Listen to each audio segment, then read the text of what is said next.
What's up, everyone? Welcome back to SaberCast. This here is episode 10. And big milestone, double digit episodes. And it only took just over a year or so to accomplish that. But nevertheless, we are back for a third straight episode with my good friend, David. And if you listened to the last two episodes where we talked about our standings predictions for the National and American League, then you know who he is. And if you don't, remember or hadn't heard the first couple episodes that featured David, I'll let him introduce himself. I'm back for three straight episodes, man. Look at this. Hello, everybody. I'm David. I've been a Tampa Bay slash Orlando fan in sports for around 7 to 8 years now.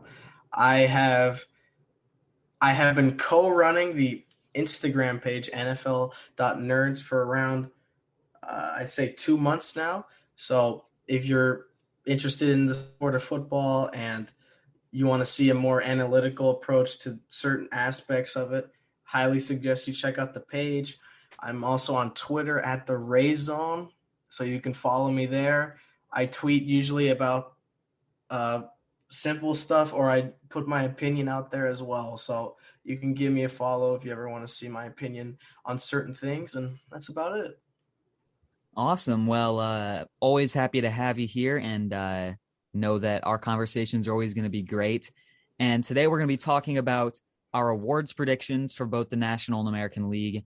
And then we will go over our postseason bracket based on our standings predictions, which we talked about in the last couple of episodes. Um, Quick point here. David and I started recording this about 20 minutes ago. We got about 15, 20 minutes into recording this, and I completely forgot to start the recording of the conversation. So if we sound maybe dead or like we're repeating ourselves a little bit for the first 5 minutes or so or 10 minutes or so, then forgive us. We're just talking about the same stuff we just talked about. Completely my fault, mistake on my end. But we're here to have a good conversation, and glad we didn't get too deep into our picks before I realized Oh, that I hadn't started the recording. imagine we recorded everything, or no, we said everything, and it just we didn't record. Yeah, I'm glad I caught it now and not Oh, in an hour. that would That have would have been been horrible. awful. We just had to scrap the whole thing. We wouldn't be able to record another episode and No, then me edit it and put it you out. can't. No, no way. Well, tonight is opening day eve, which is an exciting time, probably the best day of the year, maybe outside of your favorite holiday. But this is certainly a holiday in itself and probably my favorite. And I'm not sure if you guys are going to be listening to this later tonight. I plan to get this edited. Geez, I can't talk. Edited later tonight and then posted later tonight. But you guys will probably be listening on opening day. So if you are, happy opening day, and hope you guys are able to watch a lot of fun baseball. And every team's 0-0. That's the beauty of it. Every team's got a It'll be a shot. fun day tomorrow. Oh yeah, everybody's team's in contention. Everybody's team's in first place. So let's go ahead and dive into this here, starting in the National League. Let's start with our NLMVP picks here. I wanna hear who your pick is. Well, normally, you'd probably hear someone say like, "Oh, Mookie Betts," or like Cody Bellinger or someone of that sort, but I kind of wanted to make it a little more fun, so I'm going to go with Juan Soto as the MVP for the National League. I just think to see how successful he's been in basically just 2 full years, really. If you want to count 2020 a full year, I don't. In 2 full years in the Bigs, to see the kind of production he's put up at only 22 years old, I mean, the sky is the limit for him, and I really really like him. I really think he's going to have a fantastic career, and I think this is a season we could potentially see him just absolutely really showcase his true ability as one of the best hitters in baseball. Hope if he's healthy, of course. I know that as we're recording this, the Nationals did have a positive COVID case. Unfortunately, there were a couple close contacts. Hopefully there's nothing bad going on there. But, I think that Soto can definitely be someone that a lot of people will look at. He's going to be up there with some of the better hitters in the National League. And I think that if he can just continue at the pace that he's going, he could be a sleeper pick. I know Mookie Betts and Bellinger are still arguably better players, but I think this year Soto could potentially take an MVP away from both of them. I like that pick. Soto, he's young and he's already wreaked havoc on the league. He's probably the second best hitter in baseball besides Mike Trout, obviously. But to be doing what he's doing at 22 years old, like you said, is just it's unreal to think about. And he's still got probably a healthy 20 years, if all goes well, left in the bigs.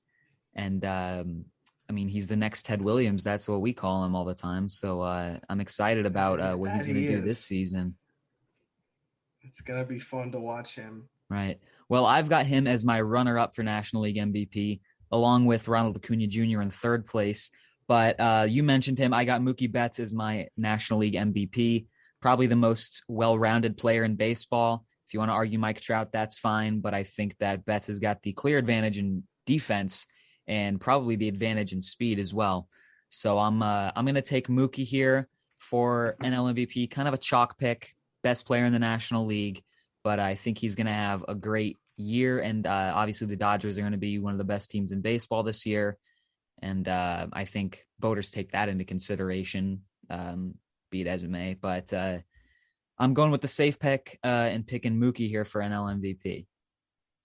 I like that pick. Mookie is still one of the best players in the game. A lot of people, when you look at like top 10 players in baseball, he's usually second on their list behind Trout. Some people are bold. They say Mookie's the best player in baseball.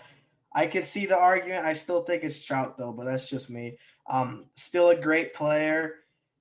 I mean, he's very, very good. He hits the ball fantastic, and he's also a good defender. So he has that over Trout. His defense is still elite.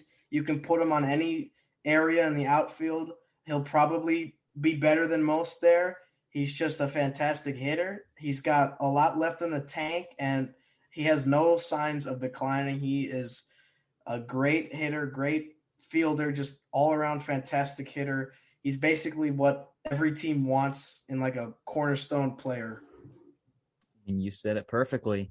So I've got Mookie as my NL MVP. You've got Juan Soto. Let's go ahead and move on to National League Cy Young. And this one might be an easy pick for both of us, but not sure if we have the same guy here. Spoiler, we don't. I mean, obviously, we just recorded this. We just had this conversation for about 5 to 10 minutes about our NL Cy Young picks. I'm an idiot. So Pasco or David, why don't you go ahead and tell us who your NL Cy Young pick is? So for my Cy Young pick, I went with the simple choice, which is Jacob deGrom. Everyone probably picks him. I see other people not picking him, but most people will say that he's probably going to be the Cy Young this year. He's the best pitcher in the National League, no question. He's a fantastic guy. He's in his 30s and he's pitching the best he's ever pitched. He's basically a Charlie Morton 2.0. You know, my Rays is kicking in. I can't think of any other fine wine guys. Maybe he's like Verlander, I guess. But he's doing it at an older age. He's still putting up fantastic numbers. In the shortened season, he showed no sign of declining. If he can stay healthy, he's going to be the best pitcher in the National League without question. Maybe even the best pitcher in baseball. I don't think that's outlandish to say. We have to wait and see. I don't know how many Yankee fans watch this. Yankee fans, I'm on the DeGrom is the third best pitcher in baseball train, but that's a conversation for a different day. There you go. Sparks some controversy. Obviously, there's a lot of options in the National League. That's why I love the National League because there's so many good pitchers. Max Scherzer, Yu Darvish, Blake Snell, Aaron Nola, Brandon Woodruff, Jack Flaherty. Like, you could pick a lot of different guys, And you could probably make a solid argument. That's how fun the National League is when it comes to aces. But I got Jacob deGrom just to keep it simple. I just think he's just on a great trajectory. The only guy that I think could probably take it from him is, I believe, your pick, Max Scherzer. That's right. My pick is Mad Max, even more of a fine wine than Jacob deGrom.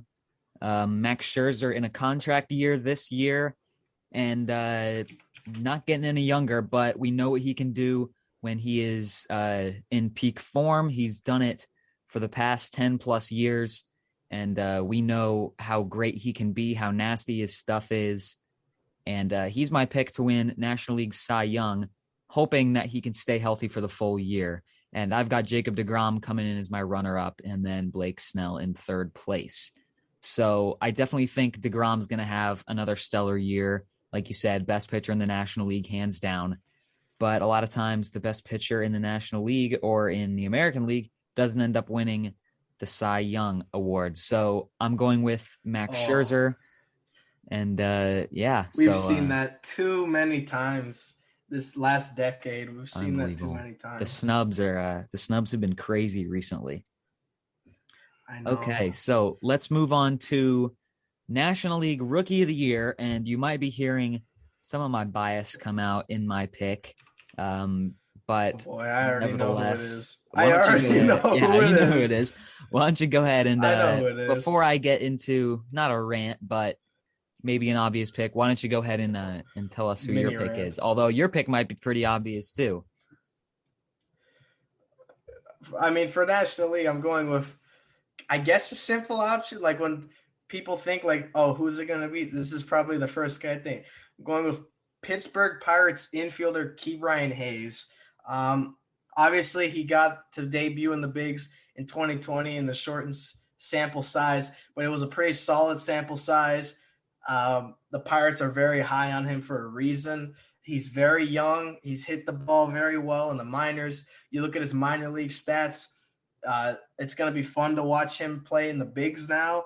And with how bad the Pirates are, he's going to be the most of the positivity on that team. So Pirates fans, they're going to get to watch him. It's going to be a tough season, but you're going to have a fantastic rookie third baseman there for hopefully a couple years, depending on how his season here goes. I think it's going to be a really good season. I think he's going to have fantastic numbers.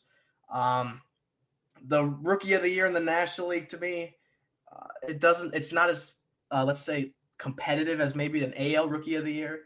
At least off the top of my head, it really could only be Ke'Bryan Hayes or Dylan Carlson for me. And in this case, I just went with Ke'Bryan Hayes because I'm pretty high on him, and I think his debut in 2020 definitely showcased the amount of potential he has at such a young age. And since he'll get an opportunity to play, I think he's going to shock some people.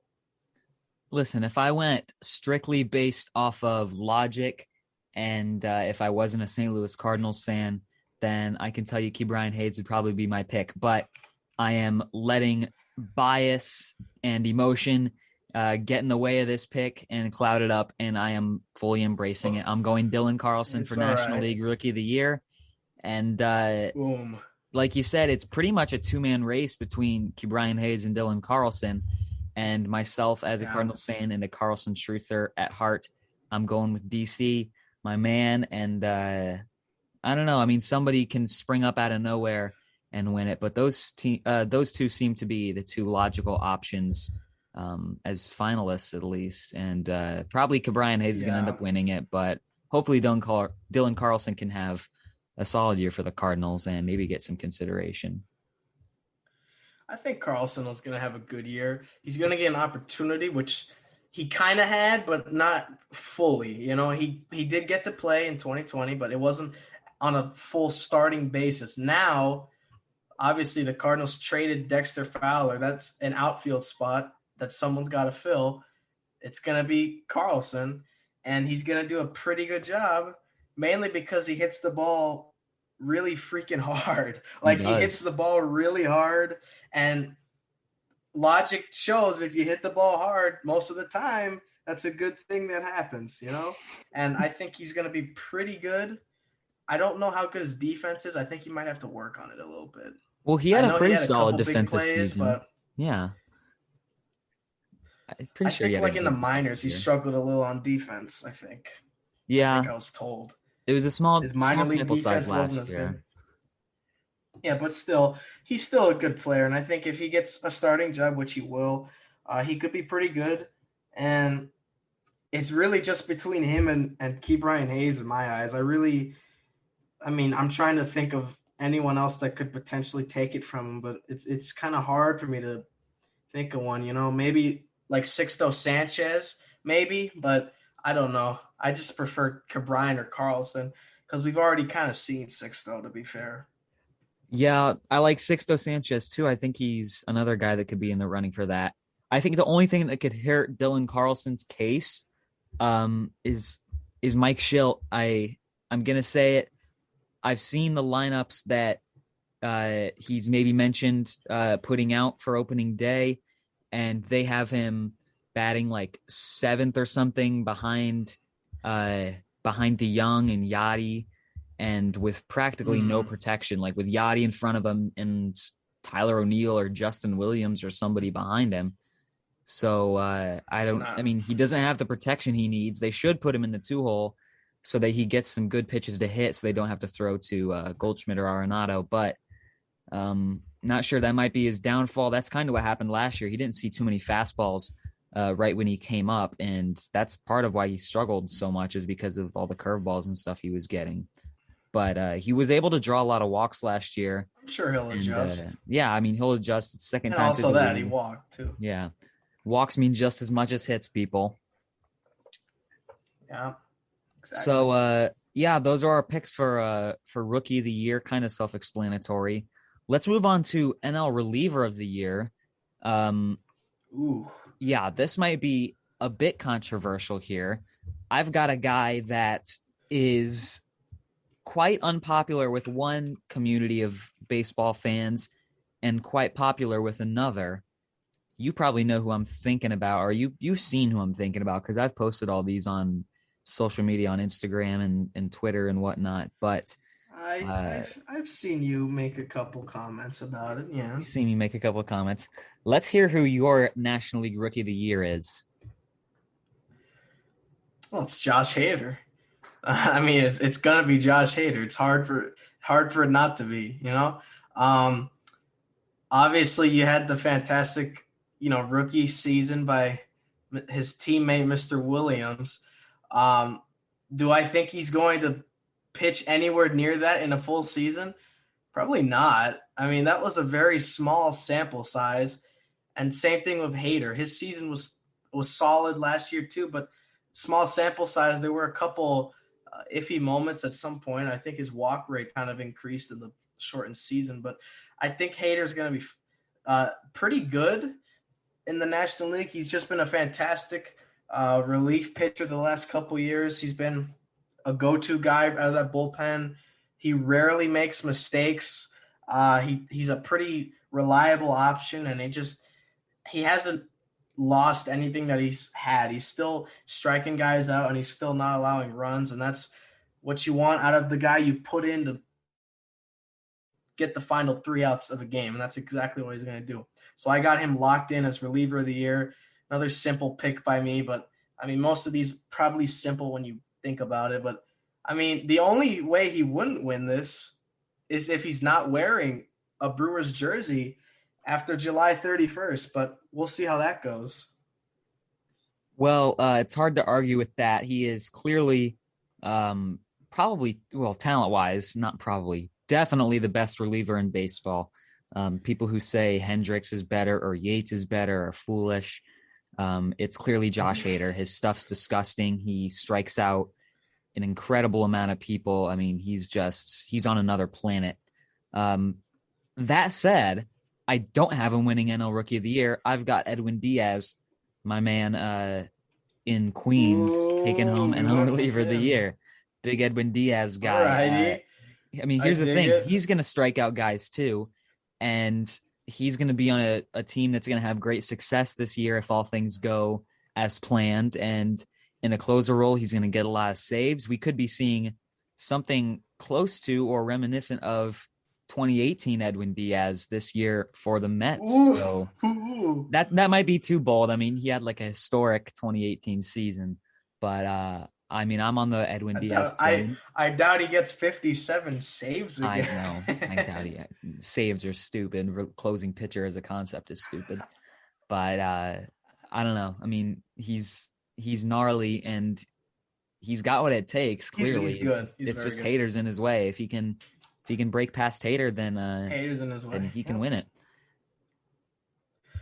I mean, he is very good. Like Mets fans, you need to understand he's very good. I know they're mad about like what happened in 2019, but you need to understand he was still pretty good in 2019.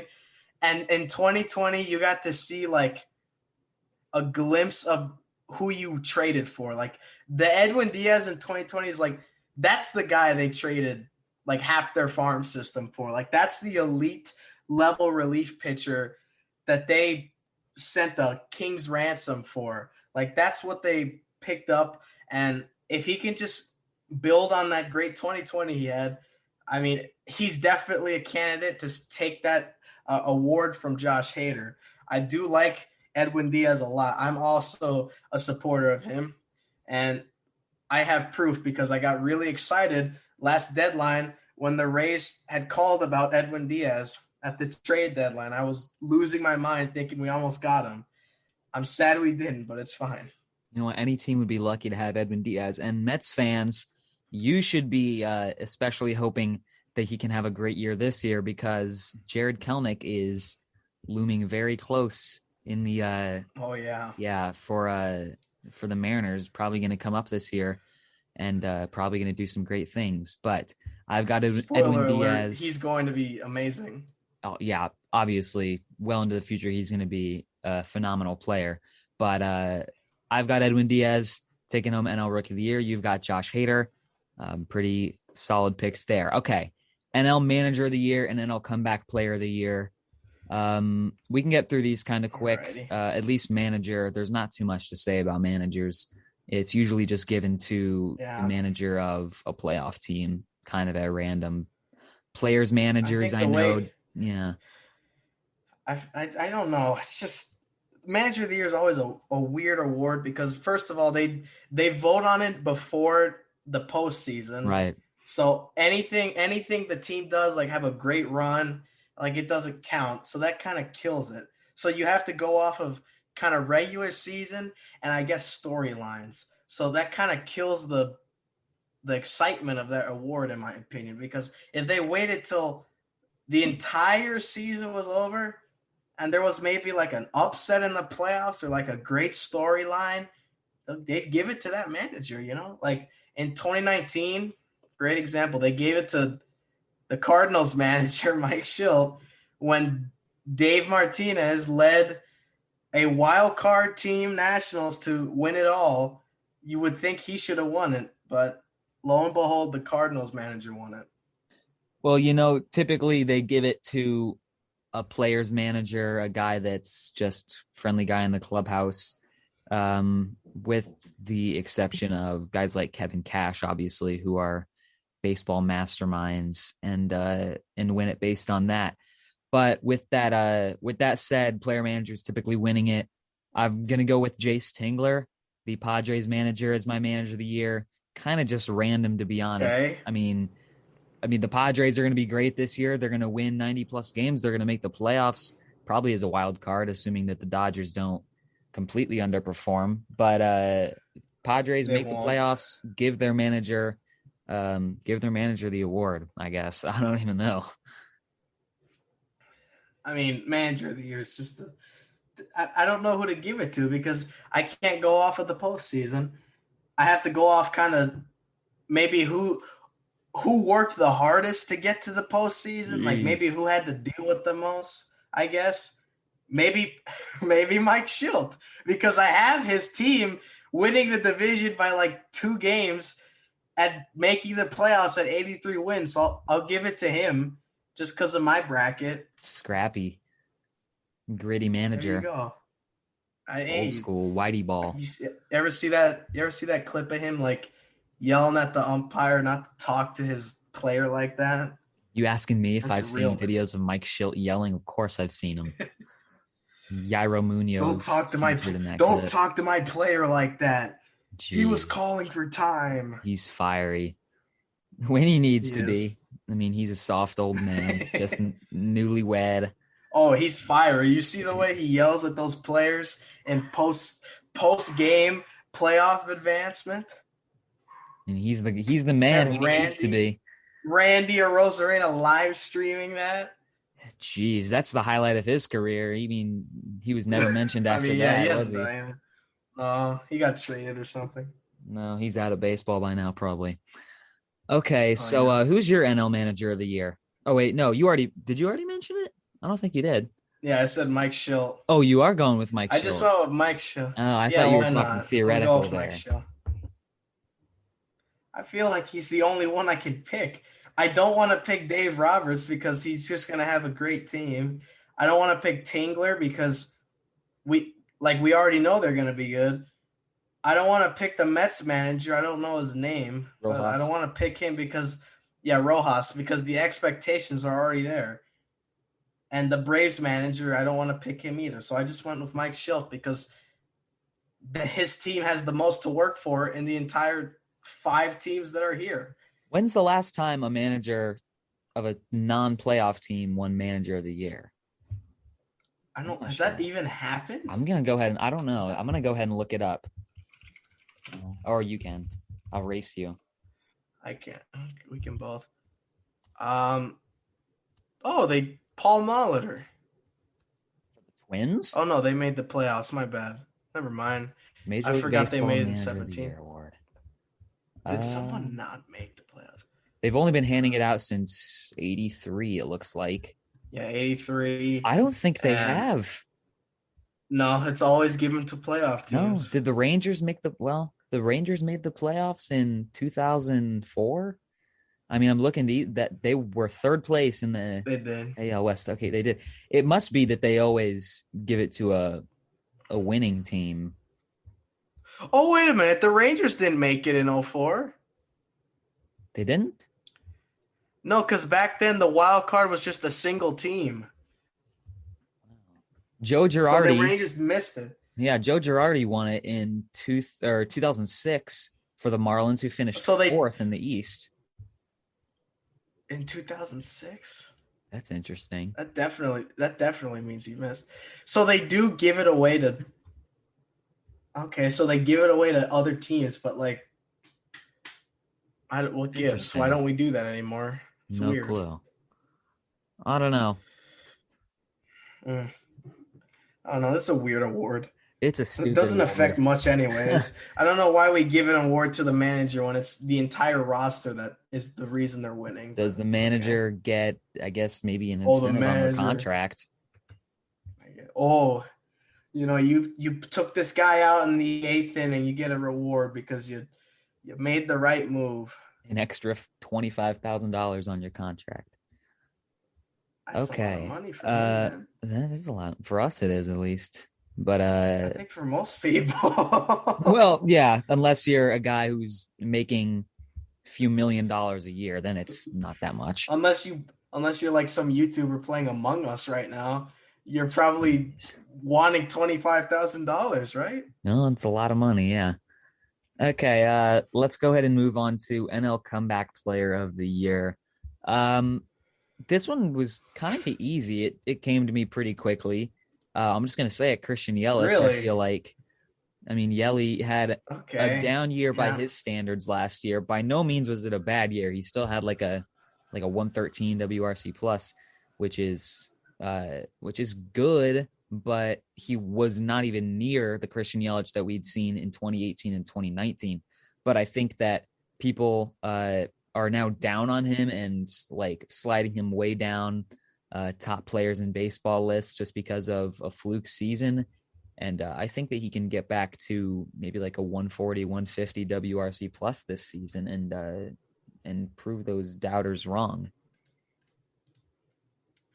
Yeah, I got to go with Yelich also. pretty simple pick.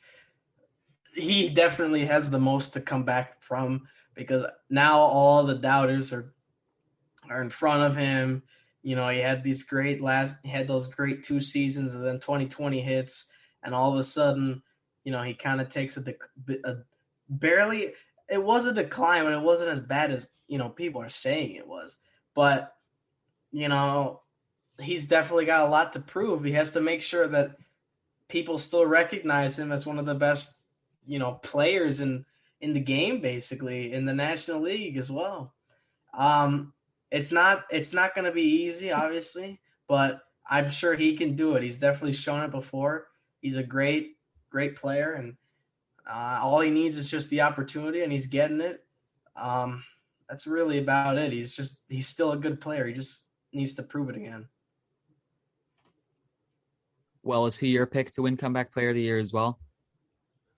Yep, he is. Oh, good. We're on the same page. Is that the first time we've agreed on something here? I think it is. I think so. Yeah. Looking back on it now, it looks like it. So, we don't have to spend too much time on that. Let's go ahead and jump into the American League.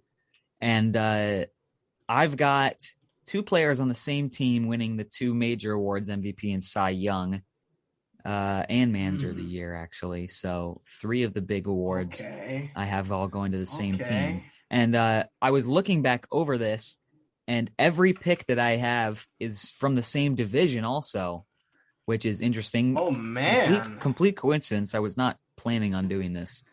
But let's go ahead. What's going on now. You do. I think you I have definitely an idea. do. Oh, man. Let's go ahead and jump into AL MVP. I'm going with the man Aaron Judge out in New York. Healthy season Aaron Judge. I mean, he's going to be a menace, and he's going to do great things, and I think he can win MVP this year. Aaron Judge, that's like the dark horse pick because we haven't seen him healthy in 4 years. But if he is healthy, it's like a top 5 player in baseball. Like, he's really good if he's healthy. It's just he has to stay healthy. And that's kind of part of the reason why I didn't pick him. I definitely think he has the chance, but with the health, it's just hard for me to fully pick him, But I definitely understand the reasoning because even when he wasn't healthy, he's still putting up amazing numbers. If he's just healthy for a full season, that's really scary. And I think that if he were to this year, he definitely could win it. But at least for me, I didn't pick him just because of the injuries, and I just don't know if I can fully trust him being healthy yet. So that's part of the reason why I didn't pick him. Did you happen to go with the easy answer here? I did. I went with Mike Trout. Boring. I went with Trout because it's the easy pick. I know I'm boring, but hey, he's the best player in baseball. How can you not pick him? He's just a great player. He's a great hitter. You don't have hitters that hit like Trout. No one hits like Trout. Mike Trout is literally going to go down as one of the best hitters we've ever seen play this game. Like, no one except maybe the great Barry Bonds. We haven't seen someone hit like Trout since him, really. And it's going to remain that way. He's not on a decline at all. The 60-game season did not affect him at all. He's going to be just fine. Trout has shown zero possibility or chances of decline. Like, he's not declining. If anything, he's kind of getting better in some areas, which is scary. So, like, I have to pick Trout because he's just the best player in the game. Trout's the man, and he has been for the last 9-10 years. I mean, yeah, you said it best. He's one of the best hitters of all time already, and certainly when he retires will go down as one of the best players of all time. So you're going safe pick. I'm going with maybe a bit of a wild card with Judge, but I've got Trout coming in as runner-up, so I'm not discrediting, or I said Trout coming in at runner-up, so I'm not discrediting his greatness or anything. I just think that healthy Aaron Judge is going to be really, really solid this year. So let's move on to AL Cy Young. where I said I've got from the same team, and when you connect the I already dots, know who it is. yeah, I mean it's pretty We got easy the to same know. person. Davy We got the Garcia same is my pick person. for AL Cy Young. Whoa! I'm just kidding. I'm just kidding. Garrett Cole is my pick for AL Cy Young. You like that one, huh? Can you imagine? Can you imagine? Jonathan Oh Loaisaga man, is my pick for American League Jonathan Cy Young. Loaisaga. Oh man, that would have been crazy. No, you would not expected Yankee that fans would one. have, bro. Yankee fans would have stormed the comments after that. Jeez, no. Man, Garrett I Cole, also I also have Garrett Cole too. So we don't need to say much about him. We both know how good he is. Garrett Cole, yeah, best strikeout pitcher, starting pitcher in baseball, and arguably the best pitcher in baseball, and had one of the best seasons of all time in 2019. Everybody knows how good he is, and he's going to be, pitching in a full season again. Last time he pitched in a full season, he was unbelievable, and I mean, it's exciting. He's going to do great things this year in the Bronx on a playoff team. Yeah, he definitely was still solid in 2020, even with the shortened season. And Yankee fans definitely got to be excited because they're finally going to be able to go back to games, and they're going to be able to finally see their 324 mil man in person pitching now, which is going to be super fun. The Yankees already are a super loaded team, and their rotation is led by this guy and a couple other studs. I think it's going to be fun, but I mean, it's hard to go against Garrett Cole. He's just so good. That 2019 season was unbelievable. I still can't believe they didn't give him the Cy Young. It makes me angry, but he's just such a great pitcher, and it's hard to, like I said, it's just hard to pick against him. He's going to be fantastic in a full season. Right, we're on the same page with that. I mean, imagine how electric it's going to be. Maybe not this year. I'm not sure how capacity is going to work once we get to October, but at least in 2022, Garrett Cole pitching in the playoffs at Yankee Stadium is going to be like Oh unreal to man, watch. I mean, that'll be something special. that would be that. Even if it's a little, even if it isn't full capacity, it's still going to be great to hear the crowds going nuts in playoff games again. Right. Yankee Stadium's an electric place. All right, let's go ahead and move on to AL Rookie of the Year. This one I felt like was kind of easy to pick, or at least it was easy to narrow down the candidates. And I'm gonna go ahead here Yeah. with Orioles outfielder, I guess, Ryan Mountcastle as my American League Rookie of the Okay. Year. I don't see a lot of people bring him up, but I feel like they should. You hear Kelnick a lot from people. Yeah, you hear a lot of Kellenic and a lot of Randy. You do It's hear a lot of it's either Randy. one or the other with people. But I don't hear people crediting Mountcastle because he had a pretty solid 2020 rookie year. Obviously, the stats were pretty inflated, but he's still going to be pretty good anyways. Like he had great numbers.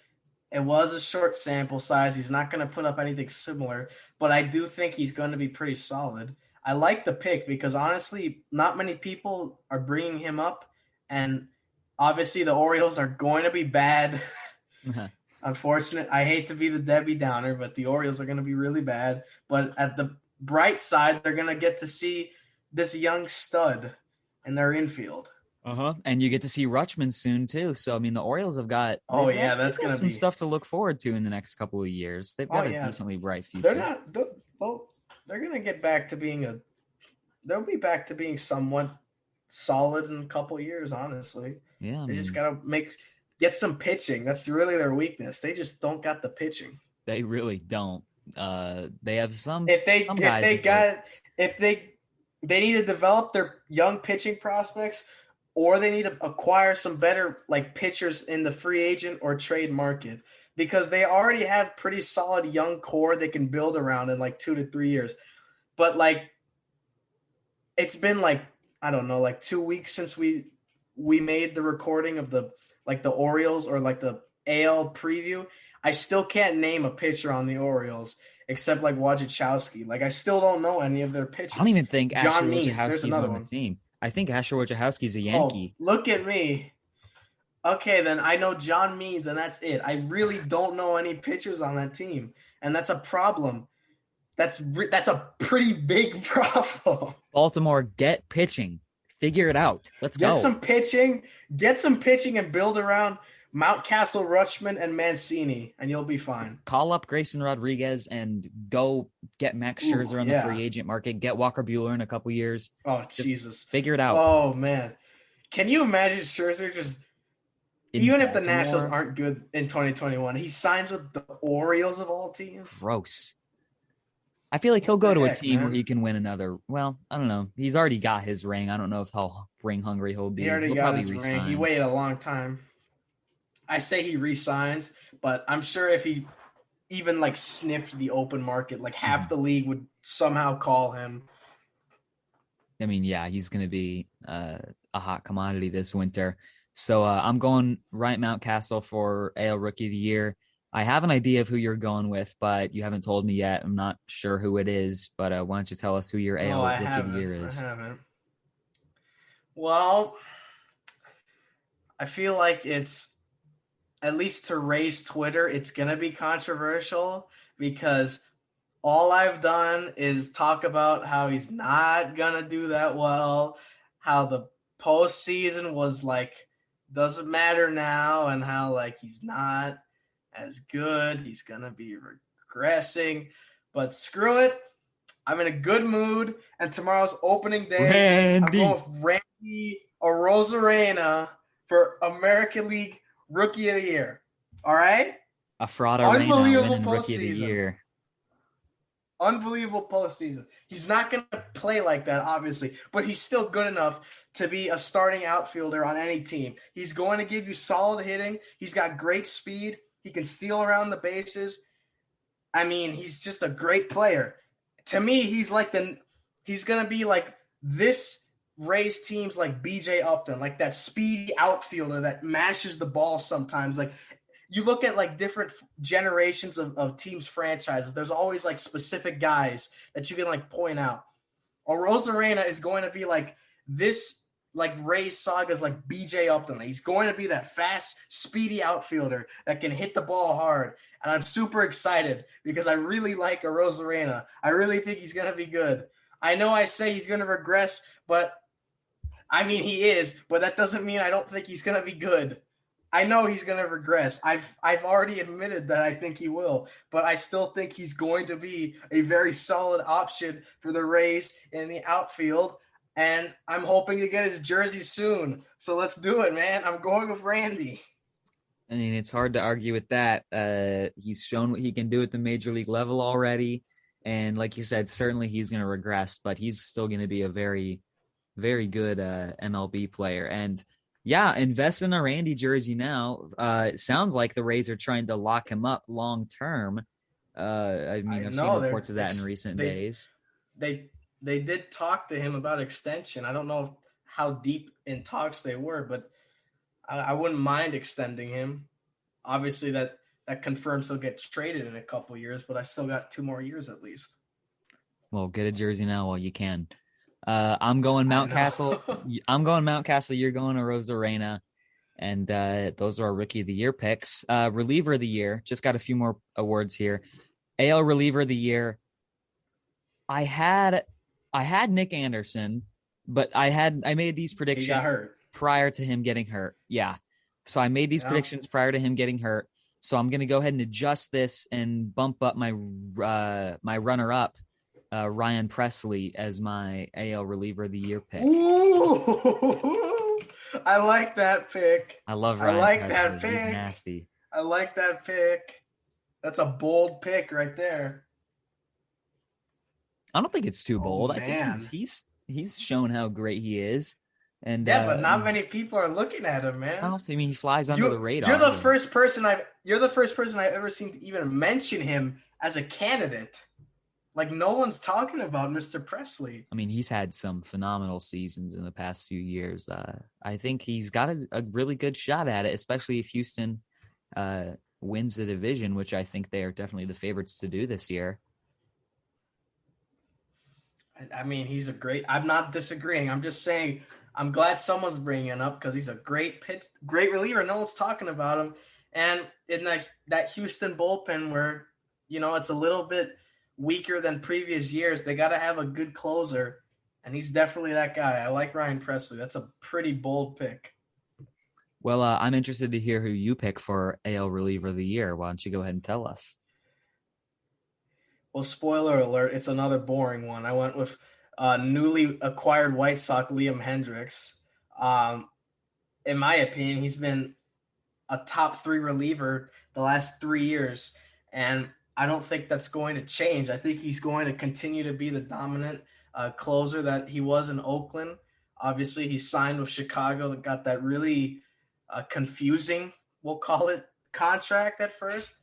But you can say it. You can say it. It was a bad contract. You can say it.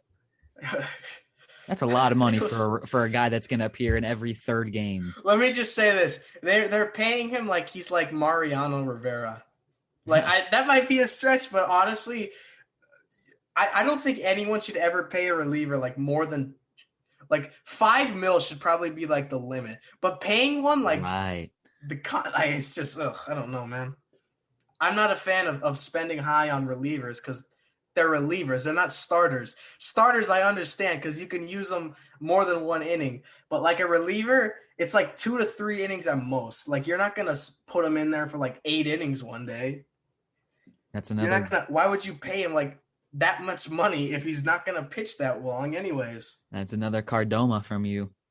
Common, bro. You mean you're on a roll with these takes today. I'm just whipping out great takes, man. Certainly. Anyways, I do think Hendrix is going to be good, though. I do think he'll be good. I think he'll be great, too. I mean, White Sox are going to be really good this year. And, a lot of people see him as the best reliever in baseball. They'd be wrong to think he's better than Josh Hader, but he's certainly one of the best. But, I like that pick. It's hard to argue with that. He's probably the best reliever in the American League. So, good, safe pick. Following your trend of safe picks, and those are our AL reliever. I like the safe, man. Yeah, safety lock. I got to put my safety lock. Yeah, you can't get laughed at after the season for picking what seems to be the clear choice.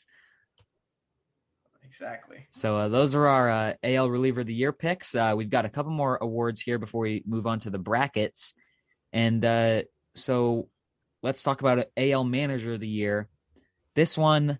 Yeah,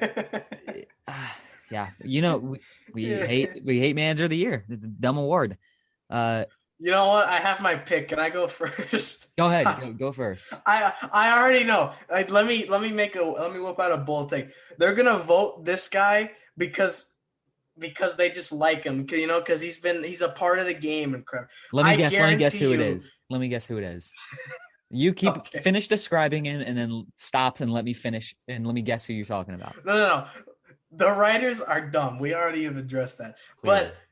But I think they're bad enough that they would give this guy the award just because of how good he was. Like I know who you're talking about.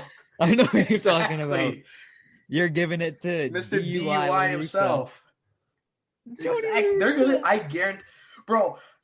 You can't tell me that's like the perfect writer's like mess up. Like that's the one you could put a bet money on. They would definitely pick him. I mean, oh man, I didn't even thought about that. If the White Sox like make it to if they make the playoffs, and they likely will, they're gonna vote for him. I can feel it. I know they are. He is one of the great minds of baseball, and he guided this young team to the playoffs. I mean, one of the best. He got you that World Series 10 years ago. He did. I mean, he is one of the best managers of all time. I'm not arguing that. Yeah, but that doesn't mean you vote for him now. He hasn't managed in 10 years. The game has changed so much in those 10 years. It's been 10 years. And honestly, this is like the worst possible team he could be managing with how young and and how bad. exciting they are why and flamboyant. Don't know why they picked him. I don't know why they picked him. Weird pick. AJ Hinch was right there. Take AJ Hinch and Alex Cora. This was before Cora got hired. Remember? This. I mean, it was ridiculous. But I know the writers are going to vote for him because he was great 10 years ago, and they just think he's great now. That's just, I know. I'm laughing because I know it's going to happen. Jeez. That's probably a good thought process that you got going on right there. I think that I mean, come on, it's perfect. You can't ask for like a perfect BBWA mess up than that. It's right there in position. If Chicago makes the playoffs, they're just gonna give it to him. I know it. That's how bad they are. he's got a good shot at it for nostalgia's sake. You're going with the nostalgia. Yeah, you're going with La Russa. I'm gonna go with the manager of the best team in the American League, Aaron Boone. There you go. That's another that's guy. The actual manager of the year. Another guy that's great with the players, and he's on the younger side of managers. Former Yankee legend. Well, I shouldn't say Yankee legend because that puts him among the likes of Mickey Mantle and Babe Ruth. You put him next to Mickey, man. Yeah. So let's go ahead and retract that statement. And but Aaron Boone, pretty solid manager, I'd say. I'm gonna go with him for my pick for AL Manager of the Year. I don't have that much else to say about him, honestly. Stupid award. He's a good manager, and he has the best team in the AL. That's about it, really. That's how you win an award like that, I guess. Oh, you know why they can give it to him? He's coming off that heart surgery he had. Yeah. So there may be some emotions there might make him pick him. Alrighty, that's Manager of the Year, stupid award, we all know. AL Comeback Player of the Year, final award prediction here. This one was kind of interesting. I'll say who I picked originally, but I'm gonna alter it. I had picked Chris Sale, but he's gonna be out till the middle of the summer, so I don't think he'll pitch enough to get consideration for that type of award. So I kind of went along the Christian Yelich lines of had a down year last year, but is going to bounce back major this year. So I went with Carlos Correa for AL Comeback Player of the Year. Ooh, okay. I like that pick. I hadn't thought about him. This is a contract year. They're talking extensions. He's going to have to perform for that contract he wants. I do like that pick. I think it can be I think he can. I don't think he was as bad as people thought he was in 2020. I don't know. He had a below average offensive season. I don't know. Yeah, but it wasn't 98 WRC isn't far from 100. It wasn't horrible. Let's call it average. It just wasn't. It wasn't the Carlos Correa we know, and the Carlos Correa that wants to get paid after this season. So I can understand that pick. I can. Awesome. Who's your pick for AL Comeback Player of the Year? Well, I was going to say Sale, but then you brought up which I didn't think, he's going to be out to maybe at least July. So that doesn't give much time. So I'm going to go similar route with you with another Houston Astro. This one makes a little more sense in my opinion. That's Jose Altuve as Comeback Player of the Year. I thought you were going to say Bregman. No, I'm going with Altuve. Just solely because he's just one of the best second basemen in the game. And 2020 was just, it didn't help him at all. It was a bad year. And then he had those errors in the ALCS, so people just kept talking bad about him when he's still a pretty solid player. He didn't have a good offensive year. Look at all the numbers. He just was not good. He hasn't been a good fielder, so you can't really make that argument. He hasn't necessarily been a good fielder ever. It's mostly his hitting, which makes him so valuable. So I think he's going to bounce back with that hitting that we normally are used to him having. He's a good hitter, and 2020 was just real bad for him. But once again, it was a very small sample size. You can't take it that seriously. I think he'll bounce back, and we'll see the regular Altuve that we're used to. I like that pick. Both of us going with Houston Astros middle infielders. The Astros, I feel like, are a pretty underrated team in general. A lot of people, Foolish Bailey or Foolish Baseball, whatever, he didn't even have the Astros making the playoffs, which I thought was absurd. But I think that I have them winning Houston. the division. I mean, I have them winning the Like that's 95 games, crazy. winning the That's division. crazy to me. Yeah, I got them winning like high 80s, low 90s. Like they're still good. they're I still get very good. they're banged up, but they're still pretty good, man. Yeah, I mean, clearly not the same team they were 2019 with Cole gone and Springer gone and Verlander out still, but I mean they still have Yeah. a very good pitching staff. Greinke is the ace; he's I going mean, tomorrow for them. They still got McCullers, who they just locked up. They still got a pretty solid bullpen, so they've still got a really good yeah. squad down in Houston. The more you think about it, like 2019 was like that was the year they had to win. Like they are like, they won in 2017, they won it all, but like that wasn't the best team they ever had. The best team they ever had was that 2019 team. Like if Right. there was any year where they had to just win it all, it was that year because that was like their like 2018 Red Sox team. Like everything was like pretty much perfect. So like Mhm. to see the Nationals win it instead of them, that's definitely got to be a disappointment. And to be one game shy of doing what the '04 Red Sox did and not going to another World Series, that's got to sting too. So I think Astros fans, maybe this season makes them, feel a little bit better because they're still pretty good. I mean, they're holding on to their dynasty just like the Cubs are, but they've got some decisions to make in the coming years. So it'll be interesting to Oh yeah. see. Yeah, I mean, they've got players that still need to prove themselves in upcoming contract years. So that should be interesting. All that said, comeback player of the years, I've got Correa, you've got Altuve. So good picks there. And that'll do it for awards.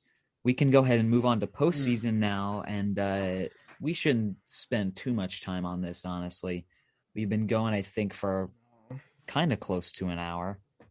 But yeah, so let's go ahead. It does not feel like it. It doesn't feel like it. Time flies when you It was like when you're 20 talking about what minutes. you love. It does feel like 20 minutes. So let's go ahead and dive into our postseason bracket, which I just posted with an incorrect graphic on Instagram. Pouting about that. It's fine. Yeah, whatever. It Fine. sucks. 2020. That's not what they're gonna look at when they see the post. No, they're gonna see the Yankees winning the World Series for me. Sorry to spoil it. Only. Let's go ahead and talk about that. Huh? Let's start in the American League. Let's do it. My division winners were the Yankees, earning the highest seed and facing the winner of the wild card matchup. I've got Houston as the 2 seed and Minnesota as the 3 seed. If you listen to our awards, or not our awards, our standings predictions episode for the American League, I had the Chicago White Sox winning the division, but my opinion has since changed with the injury to Eloy Jimenez. I think that's honestly a really devastating blow. I mean, he was going to be a huge part of their offense this year. And I think that it's part of the core. Yeah. Yeah. So I jumped the Twins in front of the White Sox there. And so I've got Minnesota locking up the 3 seed and taking on Houston. And then my 2 wildcard teams, I've got the White Sox hosting the Tampa Bay Rays. So let's hear your field of 5 teams in the American League. I hate to be a boring boy, but it's the exact same bracket, except instead of the Rays, it's the Blue Jays. That's the only change for me. I have the Yankees as the 1st seed. I have the Astros actually as the 2nd seed. I have the Twins as the 3rd, and then my wild card is the Blue Jays 4, and then the White Sox 5. Interesting picks. I mean, yeah, I remember you saying you don't have Tampa winning or making the playoffs, which I still think is crazy. But let me just say this because Race Twitter still hates me. My opinion has changed a little bit. A little bit. Okay? A little bit. They're not going to be as bad as I said like 2 episodes ago, but they're still not making the playoffs. Interesting that you would say that. They got to prove. This is what I'm saying. It's like the bold take. I tweeted this too. Let me find it. I said that if they're gonna make it, it's going to be because here it is. They're gonna catch steam in the second half. That's what I'm thinking. If they can catch the second half of the season is probably like by that time, like they know everyone. Like they're not calling or sending people down. They already have an idea of what they're doing. They're gonna catch steam in the second half, and they're gonna end up winning like 90-95 instead, and like make the ALDS. That's the bold take in me. But I have to. I don't know. It's either gonna be that or it's gonna be they're gonna miss it. It's one or the other. Interesting. I've still got Tampa making it as the 5 seed and playing Chicago in the wild card game. And out of that matchup, I've got the White Sox taking the 1-game playoff and advancing to the division series to play the Yankees. And quick run through. Let's just do the entire American League side first. Okay. On the AL side, like I said, White Sox moving on to the division series. I've got the Yankees sweeping the White Sox out of the DS. I think that's not even going to be close. The Yankees are just that good.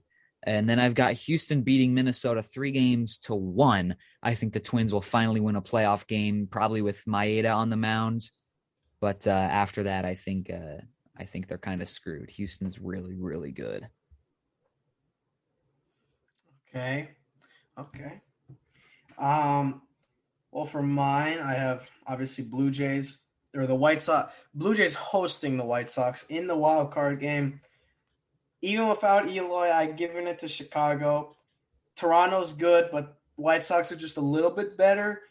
But Toronto's on the right track, in my opinion. So that makes my 2 matchups in the DS, Yankees versus White Sox, and then Astros versus Twins. Yankees and White Sox, I got the Yankees winning in 4 games. I think the Yankees are just so much better. But at the end of the day, I still think the White Sox are at least going to give them a little bit of a fight just because I just think they still got a great offense and a decent pitching staff. So I think that's going to keep them in games. But at most, it's just going to be 1 win for them. And then with Astros and Twins, I know it's hard for people to pick the Twins because every time you pick them, they never win. Mm-hmm. I probably should be learning my lesson, but I'm going with the Twins here. Ooh. I think the Twins shock some people here. They're going to win this in 5 games. This ALDS. This is going to go to a game 5, and I think the Twins are going to win it. I feel like they may be down like 2-1, and then they end up winning the final 2. That's how I see it. I think the Twins are going to shock some people and beat Houston, and my ALCS would be a 2019 rematch in the playoffs, which is Yankees and Twins.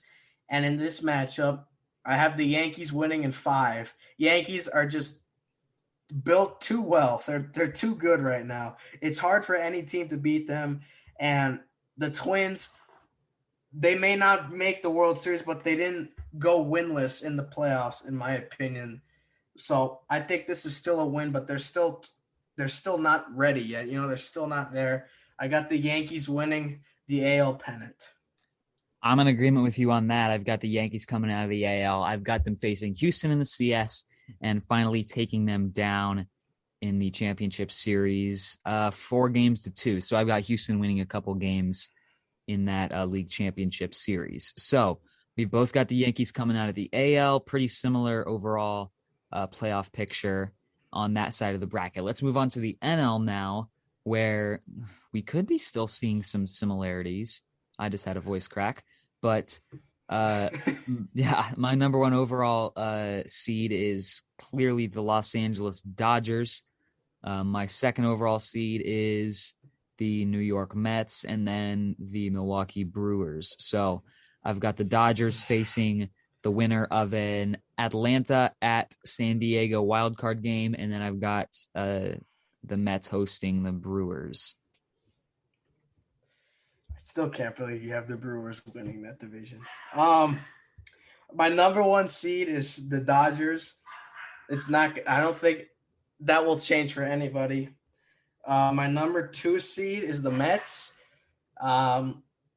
Sorry, Braves fans. The Mets are just better, in my opinion. And then my three seed is your Cardinals, who won their division by 2 games. I would rather you All not right, pick us to make the playoffs. I don't want to get embarrassed by the Mets. You make the playoffs. And then my wild card team is the Padres and the Atlanta Braves. Pretty similar it seems like between you and me, just Milwaukee and St. Louis mixed around. We have the same teams except for the wild card in the AL and then the central winner. I still can't believe you picked the Brewers. What are you doing, man? Dude, I'll believe it when I see it. You're better than that. You're better than that, man. I'm hoping the Cardinals win the division. You know that the St. Louis Cardinals are the best team in that division. You know it. You know it. Yeah, just being a Cardinals fan for the past few years has kind of sucked, and that may sound spoiled of me because they made the playoffs and the championship series in 2019, but I don't know. Cardinals fans I know what our team is like, and I know our offense is. They're gonna really eat you alive on Twitter now. Go ahead. I can already see it. I can already imagine the tweets now. People are acting like I'm going to be upset if we end up winning the division. I'm clearly not. I'm going to be happy if we do. But... Hey, Cardinals fans, I'm on your side. I've been rooting for the Cardinals like this entire series we've done. I've got the Cardinals winning the division. They're going to have an 83-win season, and they're going to have that 3rd seed. I just can't see the Brewers being better. I have the Brewers, finishing at 500, but I think just all in all, I don't think it's going to – you know what? I'll say this. Cardinals are going to win it in the last, week of the season there. I'll add some boldness to it. They'll take it at the end of the season because that's how bad that the division is, that it had to be decided within the final week. But I think the Cardinals are just better suited than the Brewers for a 162-game season. It's crazy for some people, but I that's what I see. Rays fans, I'm on your side. David picked you guys to miss the playoffs. I don't see how he has the Blue Jays being better than you guys. You guys are the defending American League champions. So I don't know what David's talking about with me being anti-Cardinals when he's anti-Rays for the exact same reasons. I explained why I didn't have them making the playoffs. I remember this going in depth about how they didn't address the offense or the acquisitions to replace the pitchers they lost. They're not good, at least not yet. That's my reasoning. I need to see to believe. That's me. That's the exact same thing. Michael Wacha. No. There's a difference because the Cardinals. Okay, let me say this. I think the Cardinals are probably worse than the Rays. I think I can say that and not get attacked. I can say that and not get attacked. But you're trying to tell me that replacing Charlie Morton and Blake Snell with Michael Wacha and Chris Archer isn't going to affect your win total? I mean, I'm not trying to say that because clearly it will, but I mean, you're still a really good baseball team. You guys always pull random guys out of your farm system and then they end up posting. Hey, I don't want to hear it. I don't want to hear it. You're using devil magic. The Cardinals have been using devil magic for years now. We have devil magic. You guys have pixie dust, like demon pixie dust. I don't even know what's going on with our two franchises. We've got some demonic stuff, Lil Nas X stuff. It's like a balance. It's like a bit of a balance. That's all it is. It is. Well, we've both set our National League fields here. I've got the Padres coming out of the division series to have an all NL West. Or did I say division series? I meant the wild card, beating the Braves in the wild card, to set up an all NL West division series with the Dodgers. And from there, I've got the Dodgers beating the Padres in 5 games. I think that'll be a very good series. And then I've got the Mets sweeping the Brewers out of the division series up top. So I've got a Mets-Dodgers championship series. So let's hear yours. So in my wild card, obviously I had I had the Padres hosting the Braves, and I'm taking the Padres. I feel like that should be obvious. I don't need to get into that. Braves are good, but Padres are just a little bit better. So that makes my final four in the NL for the division series. Dodgers versus Padres, and then Mets versus Cardinals. The Dodgers and the Padres was going to go to 5 games. It doesn't matter who wins. I guarantee you it's going to 5 games. That's a great series. I'll take the Dodgers for now. My choice may change depending on how the regular season against those two go, but for now, I'm going with the Dodgers strictly because in the past they're still better.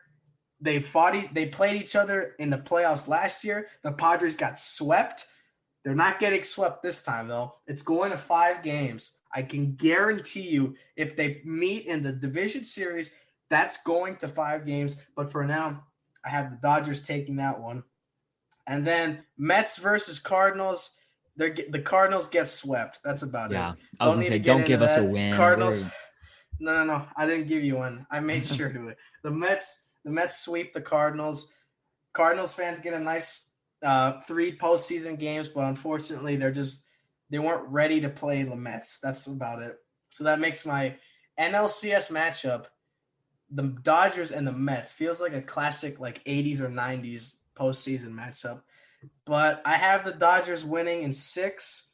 The Mets are still a good team, but the Dodgers are just so good. They could beat anybody. It doesn't matter. The Dodgers are just really, really good.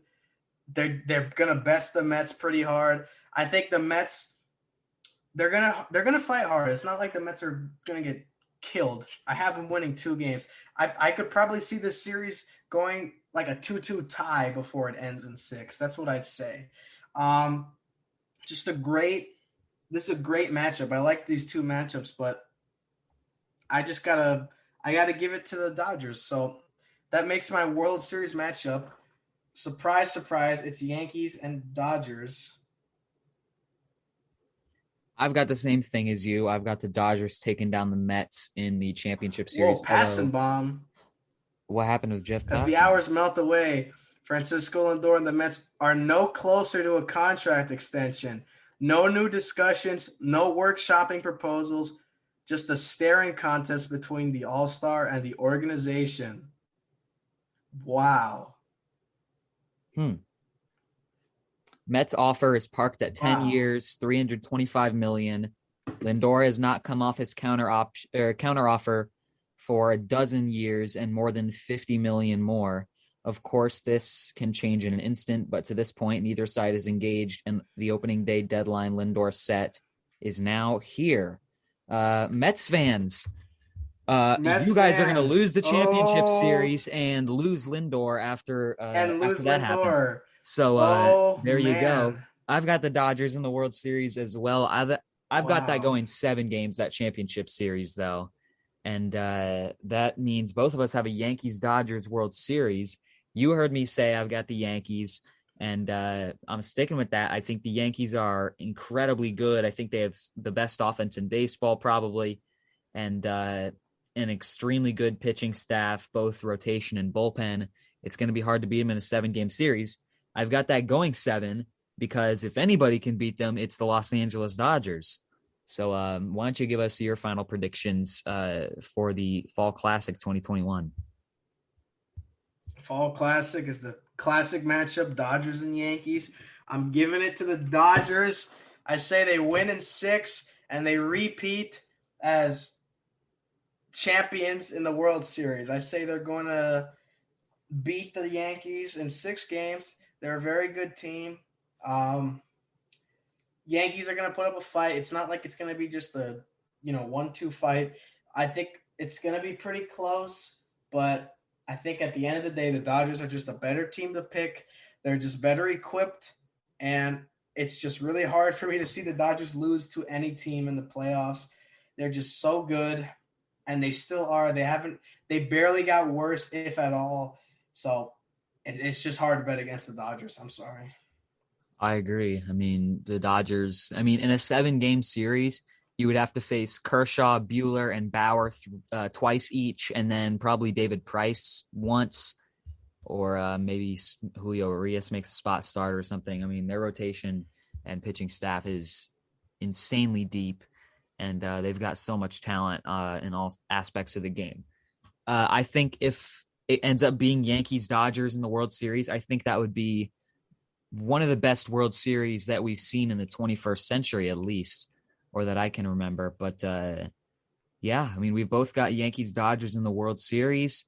I mean, it's going to be such an exciting MLB season. And I mean, I'm really excited as a Cardinals fan.